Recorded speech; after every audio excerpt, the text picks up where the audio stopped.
Sandamukal ng mga pampasabog at ilang mga baril ang nasamsam ng mga tropa ng 96th Infantry Battalion matapos makipag-ugnayan sa kanila ang isang dating miyembro ng New People's Army at formal na sumuko nitong August 13 sa Masbate. Kinilala ang sumuko sa alias na Gilier, miyembro ng Platoon 1 KLG North SRC4 BRPC.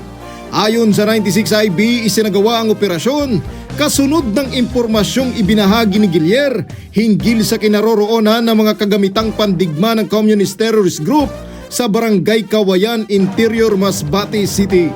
Nakuha ng mga tropa ang isang shotgun, 4 na anti-personnel mines, 6 na improvised explosive devices, 49 na Molotov cocktail at 4 na steel magazine para sa AK-47.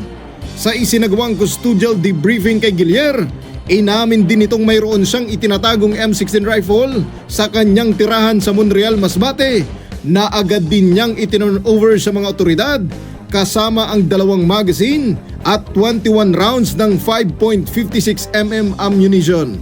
Ayon sa pinuno ng 9th Infantry Division, bahagi ang insidente ng patuloy na pagsusumikap ng kasundaluhan na matuldukan ng armadong aktibidad ng Communist Terrorist Group sa Masbate, kasabay ng paghikayat sa mga natitirang miyembro nito na talikuran ang armadong pakikibaka at magbalik loob sa pamahalaan.